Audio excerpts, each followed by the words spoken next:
R&B singer and songwriter Monifa Carter, simply known as Monifah, was born on January 28, 1972, in the Spanish Harlem section of New York City. Her mother was a grants administrator for the Episcopal Church Center, and her father worked at Harlem Hospital as an administrator who handled all of the paperwork for transfer patients in the ambulatory area. She also grew up with two older brothers.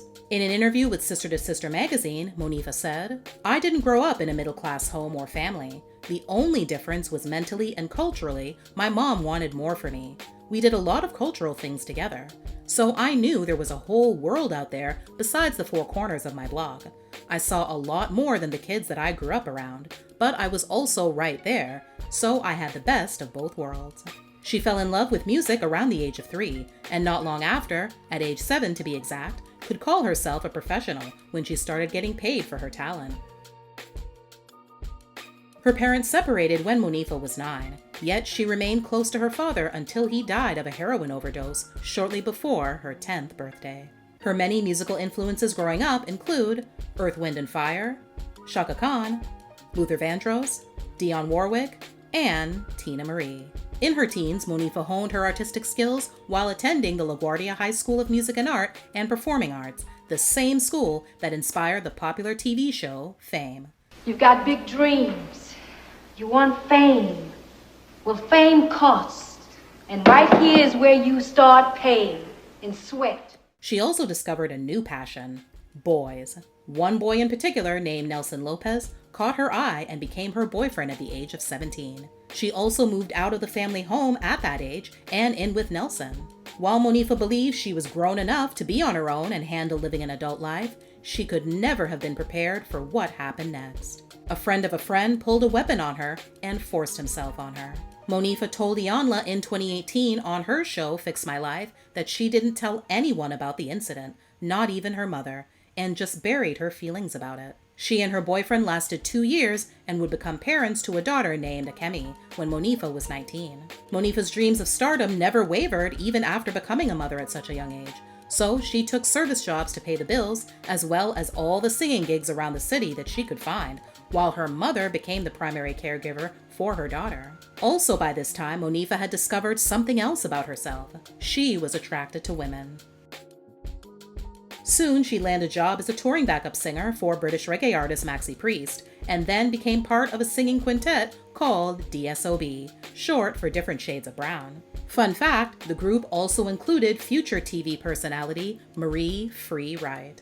Sadly, during this time, she'd end up losing one of her brothers to AIDS. The loss was doubly painful, as he had finally turned his life around after battling a serious crack addiction for years. After DSOB signed a production deal with MCA, rapper, songwriter, and record producer Heavy D was brought in to help with their demo tracks. Now, Monifah was already familiar with Hev on a personal level from them both being in the New York music scene. This time, though, they'd get to come together in the recording studio. As a result of that experience, Hev asked Monifah to do some reference vocals for him for one of his artists. But 2 months went by without another word from him.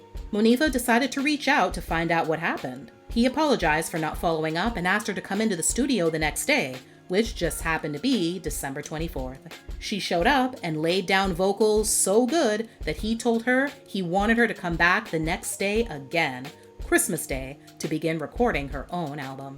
In 1996, her debut album, titled Moods, Moments, was released. 3 singles dropped: I Miss You, Come Back Home, You, and You Don't Have to Love Me.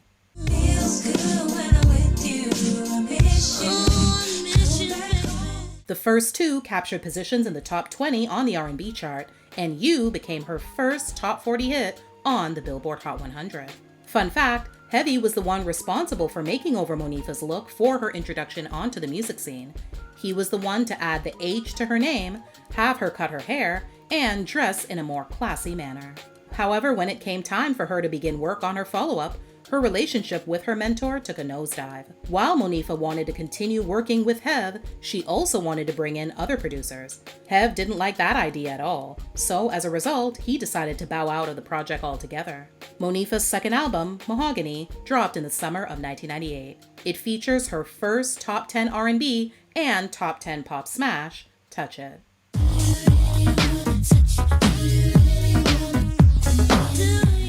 Home, Monifa's third album, was released 2 years after that. The numbers it put up were quite lackluster compared to her last effort, and would end up being her last album to date. That was to be expected though, since, according to Monifa, the label just sort of threw it against the wall to see if it would stick. Since she was originally signed by Hev to Uptown, which was under the umbrella of Universal, when he left his position as Uptown's president, Monifa's contract was absorbed into Universal. The project did produce the single I Can Tell, a song that spoke to knowing when a man was engaging in down-low activities. In her Unsung episode, she revealed that the surprise ending was removed when it first aired on BET. Soon after, she was quickly dropped by the label. Now feeling jaded by the music business, what followed was a period of depression coupled with a lot of drinking and an addiction to cocaine. After getting clean, Monifa and fellow R&B singers Selena Johnson, Faith Evans, Kiki Wyatt, and Nikki Gilbert appeared in a reality show for TV One called R&B Divas, later retitled R&B Divas Atlanta in 2012. Monifa remained on the show for its entire 3-season duration. When asked by RatedRnB.com what she learned from being on the show, she said, "You never stop learning about yourself. Yeah, I actually did. I learned that I am worth it. It was just confirmation, not even learn. It just confirmed what God put into me to know. You know, girl, you're worth it, and this is why. My heart is good. I'm funny. I'm compassionate. I learned these things working with women that are completely different from me, that I do care about. So I did learn about myself." On the show, she publicly revealed she was in a same-sex relationship with her girlfriend, Therese. In the 3rd season finale, Monifa and Therese married. As happy as the couple were about their nuptials, they also had to contend with Monifa's daughter's feelings about her mother's choice. As a born-again Christian, Akemi was not at all in support of it.